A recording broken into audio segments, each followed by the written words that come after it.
اهلا بكم. اللي مصر مش هتسنده وتحميه والله العظيم لا هيلاقي سند ولا حماية. ترامب والولايات المتحدة الامريكية ما بيحموش حد. ترامب بيستنزف ثروات الامم والشعوب وما بيحميش حد. وقت الجد ما بيهموش الا حماية الكيان الصهيوني. القواعد الامريكية في دول الخليج مفيش حماية لدول الخليج. دول الخليج هي اللي بتحمي القواعد الامريكية. امريكا في المقام الاول والاخير ما يهمهاش الا اسرائيل. العرب يعني ما يهموهاش على الاطلاق. دايما بيفكروا في العرب ان هم يستنزفوا ثروات الامم والشعوب. مصر يا جماعة عاملة دور كبير قوي من اجل وقف الحرب في دول الخليج.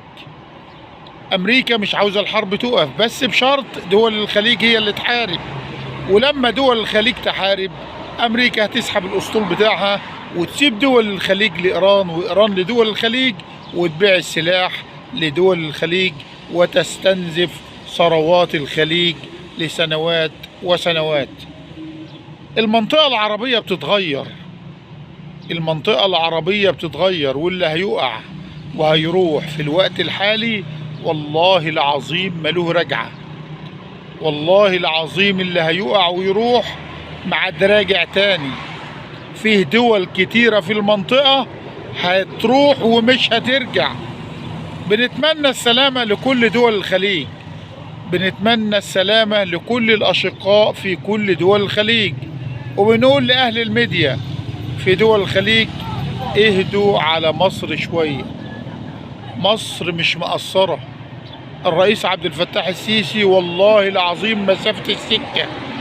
الرئيس زار الإمارات وقطر في وقت الحرب فيه شغالة المسيرات والصواريخ في أنحاء دول الخليج في السماء على طول، والرئيس خد طيارته وراح. خد طيارته وراح دعما للإمارات ودعما لقطر، وراح البحرين وراح السعودية علشان يدعم كل الشعوب العربية. يا جماعة مصر مش مقصرة. مصر مش مقصرة، لكن دخول دول الخليج في الحرب يعني هيقضي تماما على معظم دول الخليج وعلى ثروات دول الخليج. ومصر فاهمة الحكاية دي كويس قوي، علشان كده فيه تشاور مستمر بين القيادة في مصر وبين دول الخليج. بنتمنى السلامة لكل دول الخليج، وبنتمنى السلامة لكل البلاد العربية. ويا رب احفظ مصر وأهلها. يا رب احفظ كل الشعوب العربية. يا رب انصر الإسلام وأعز المسلمين، وانصرنا يا رب بفضلك وكرمك على أهل الشرك والمشركين. كل الشكر والتحية.